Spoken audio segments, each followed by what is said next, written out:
Hi all, welcome to lucky செல்லம் channel. இன்னைக்கு நம்ம சேனலோட செல்லம் யாருன்னு பார்த்தோம்னா செல்வி தான். நம்ம சேனலோட இன்னைக்கு செல்லக்குட்டி. செல்விக்கு கிடைச்சிருக்க லக்கி பீட்ஸ்லாம் என்னென்னு பார்த்துருவோமா? அவங்களுக்கு கிடைச்சிருக்க லக்கி பீட்ஸ் இது தாங்க. ஸோ இதில் அவங்களுக்கு என்னென்ன கிஃப்ட்ஸ்லாம் வருதுன்னு பார்த்துருவோம்.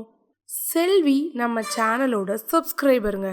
நம்ம வீடியோவில் காட்டுற ப்ராடக்ட்ஸ் எல்லாம் ரொம்ப பிடிச்சி போய் ஹவு டு ஆர்டர்னு கமெண்ட் பண்ணியிருந்தாங்க. அவங்களுக்கு நாம் எப்படி ஆர்டர் பண்ணுறதுன்றதையும் மற்ற ப்ரொசீஜர்ஸும் சொல்லியிருந்தோம். ஸோ இப்போ செல்வி ஆர்டர் பண்ணியிருக்கிறது ஒரு ஸ்கூப்போட ரேட் 250 ருபீஸுங்க அண்ட் ஃப்ரீ ஷிப்பிங். 2 ஸ்கூப்ஸோட ரேட் 500 இல்லைங்க, 450 ஓன்லி. 2 ஸ்கூப்ஸ் ஆர்டர் பண்ணுறவங்களுக்கு லைவாக வாட்ஸ்அப் வீடியோ காலில் வந்து அவங்களுக்கு என்னென்ன கிஃப்ட்ஸ் கிடச்சிருக்குன்னு பார்த்துக்கலாங்க. கேர்ள்ஸ்க்கான நிறைய கிஃப்ட்ஸ் நம்மக்கிட்ட இருக்குது. நெக்ஸ்ட் வீடியோஸ்லேருந்து பாய்ஸுக்காகவும் நிறைய கலெக்ஷன்ஸ் வச்சு ஸ்கூப்ஸ் எடுக்க போகிறோம். உங்களுக்கும் ஆர்டர் பண்ணணுன்னா ஹவு டு ஆர்டர்னு கமெண்ட் பண்ணுங்கள்.